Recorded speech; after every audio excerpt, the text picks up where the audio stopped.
Section 1 of Practice Listening Test 4. Section 1. Listen to the conversation between two students, John and Carol. They have a list of the names of authors whose books have been given to the library. They have to classify the authors as writers of cookery, sports or travel books. First, you have some time to look at questions 1 to 8 on the table.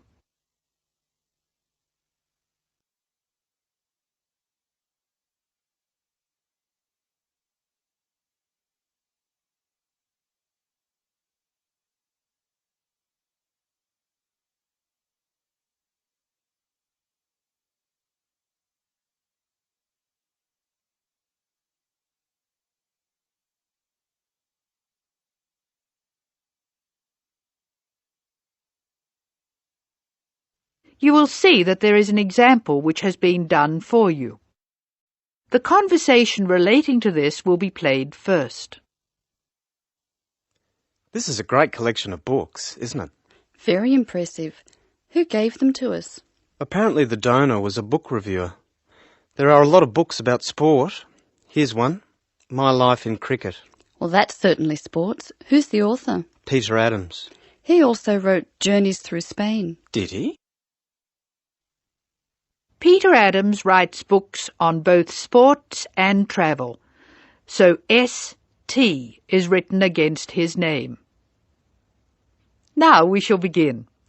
You should answer the questions as you listen because you will not hear the recording a second time. Now listen carefully and answer questions 1 to 8. This is a great collection of books, isn't it? Very impressive. Who gave them to us? Apparently the donor was a book reviewer. There are a lot of books about sport. Here's one, My Life in Cricket. Well, that's certainly sports. Who's the author? Peter Adams. He also wrote Journeys Through Spain. Did he? Next one is Stephen Bow. He wrote Summer Barbecues, Cooking for Singles, Dinners by Candlelight. Anything else? No. Do you have anything by Pam Campbell? Wanderings in Greece, My Life in Russia, Travels in the Amazon, and Pam Campbell's Guide to a Successful Trip. Sounds like she got around. My next one is C. Ketzik. He has a list of books about football, the World Cup, Heroes of the World Cup, Playing with the Round Ball, Soccer for Everyone. That's enough. He was a one-topic writer. Ari Hussein, however, wrote about cooking and travel. His series of cookbooks is called Living and Cooking in Spain, Living and Cooking in China, Living and Cooking in Brazil. He's been everywhere. I've got a specialist here, Sally Innes on tennis. Here are some of her titles. Improve Your Serve, Tennis for Everyone, Tennis Forever. Meg Jorgensen has 3 books, one in each category. Cooking for Health, Sport is Good for You, and Travelling in Australia. A varied talent. Who's next? Bruno Murray. He wrote children's books, a whole series called A Child's Guide to, and then The Name of the City. Oh, you mean like A Child's Guide to London? Yes, that's right. He seems to have stayed in Europe. Ruby Lee, however, has just one book. It's called The Emerald Isle, and it's all about Ireland. Apparently she went around Ireland on foot. Jim Wells wouldn't like that. His books are all about motor racing. Nice photos of old racing cars. Don't you love the goggles on the driver? They do look strange, don't they? I think we're nearly finished. What did Helen Young write? Summer menus. Food for thought. She also did a book of Chinese recipes. Cantonese, I think. OK, that's dealt with the first box. Let's stop for a minute. That is the end of Section 1. You now have some time to check your answers.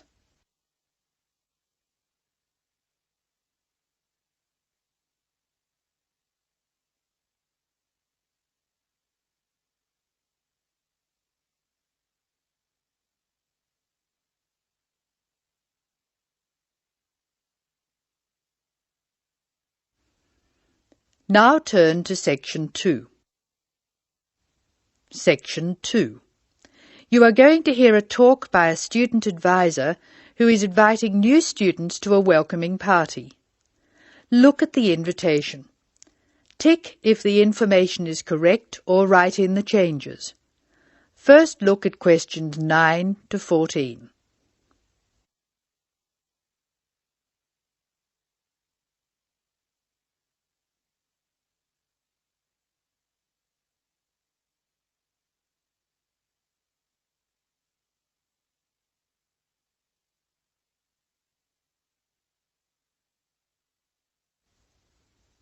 As you listen to the first part of the talk, answer questions 9 to 14. Hello, my name is Dave Burns, and I'm here to tell you about the welcoming party we're having for new students. Unfortunately, the information on your invitation is inaccurate. We didn't have enough time to print new invitations, so I'll have to ask you to make changes. To start with, this isn't a welcoming lunch. It's a dance party. However, the next line is true. The party will be held at Blackwell House. Is everybody comfortable with that? The next line tells you when the party will be. Friday, June 15th at 8 p.m. But I have good news. The party will end at 11 p.m. As a result of this later end to the party, the bus will go later too. So it should read, free transport to the student hostel is available, leaving Blackwell House at 11:30. And of course, other students may attend, and all students must have their student ID card with them. I hope you can come to the welcoming party. It's a really good way to get to know other students and to learn what it's like to live in this city and to study here. Just one final change. Please let us know by Thursday if you can come. Now listen while Dave Burns gives instructions for students who are going to travel by car to the party. First look at questions 15 to 18.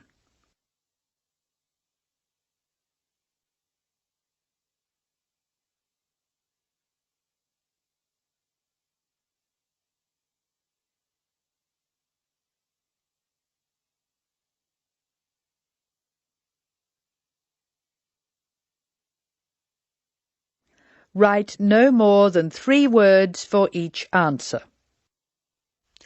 Some of you may prefer to travel by car, but I have to warn you about some changes to the roads. You will find there is a lot of new road work on Smith Street. The work will not finish for a long time, so we can be sure that Smith Street will be a problem. If you are coming from the city, you will be able to travel easily until you get to Blackwell Street, just near the college. As you know, Blackwell Street is very long. You should avoid the corner of Blackwell Street and Jones Avenue, because they are laying telephone cable. However, you can take a detour and avoid Blackwell Street altogether. The best thing to do is to pass the roundabout and take the first road on your left, which is Brown Crescent. Brown Crescent will lead you into the college grounds, so that's easy. I hope everyone has a great time. Bring your friends, and we'll see you on Friday. Oh, one final reminder. It's best to use the side door. The front door may be locked at 7, so come to the side. See you on Friday. That is the end of section 2. You will now have some time to check your answers.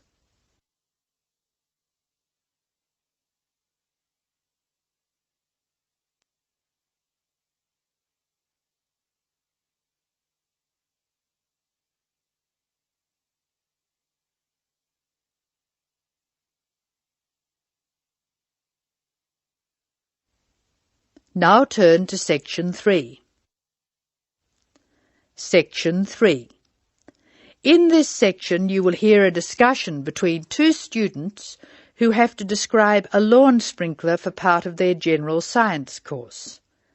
A lawn sprinkler is a machine designed to water gardens and lawns. In the first part of the discussion, the students are talking about the different parts of the sprinkler. First look at questions 19 to 23. Note the example that has been done for you.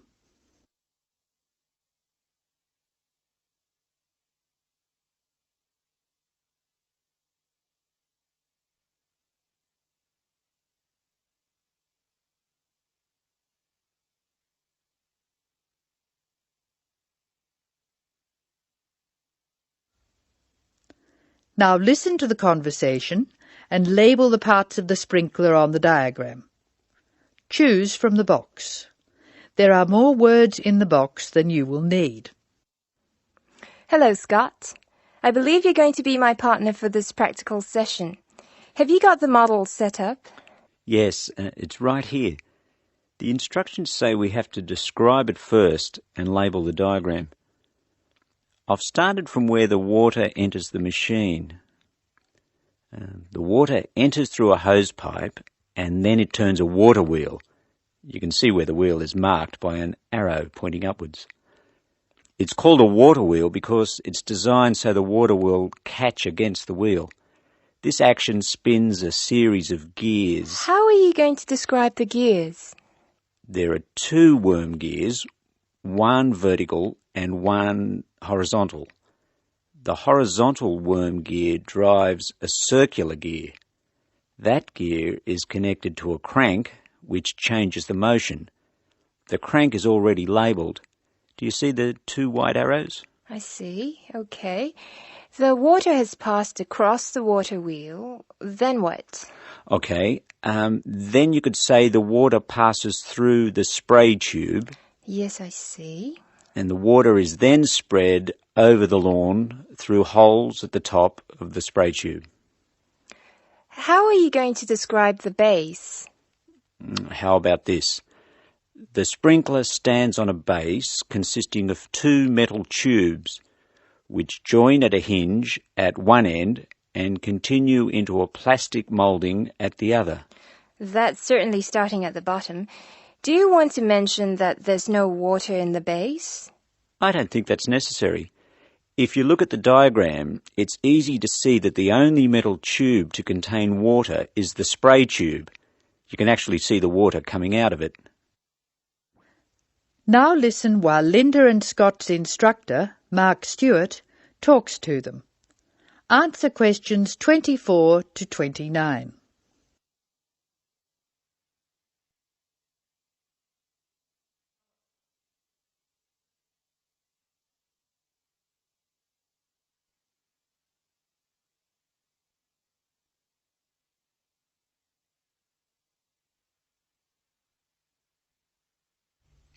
Hello, Scott, Linda. I'm glad I caught you before class. Did you know about the change in examination schedule? Change? Yes, the last day of examinations for your group will be December 2nd instead of November 29th. Is that definite? We were told they'd be on November 26th, and then there was a rumour they'd be on December the 1st. The schedule's gone to the printer. There can be no changes. It's definitely December 2nd. That's a relief. I'm going to the US on December the 4th. Are you one of the exchange students? Yeah. I'm really looking forward to studying there. Do you know if their general science courses are anything like ours? It's not very likely. Actually, all basic general science courses are fairly similar. You'll find you're behind in some things and ahead in others. I wouldn't worry too much about the course. You've been doing well on this one. Linda, have you finished your assignment yet? I'm nearly there. I should be able to give it to you on Monday. That's good. I can't let you have another extension. I was really grateful for the extra time you gave me. That was a really big assignment.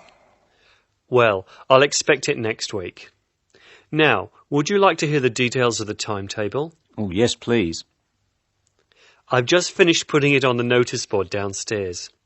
Basically, you'll have 4 examinations. General Mechanics is in the morning of December 1st. Physics and Maths are on the afternoon of the same day. Communications and English are on the morning of December 2nd. And Earth Sciences in the afternoon. All over in 2 days. Yes. I'll miss teaching this class. You're all good at expressing your views, which makes for an interesting class. Some of the other first-year classes won't talk, and they're rather boring to teach. That is the end of Section 3. You will now have some time to check your answers.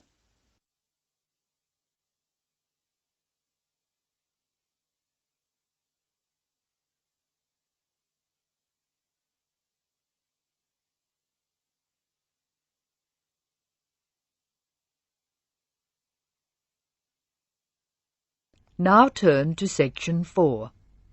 Section 4. You will hear an extract from a talk about student health, and specifically about ways to avoid headaches. Listen to what the speaker says and complete the summary. First, look at questions 30 to 40.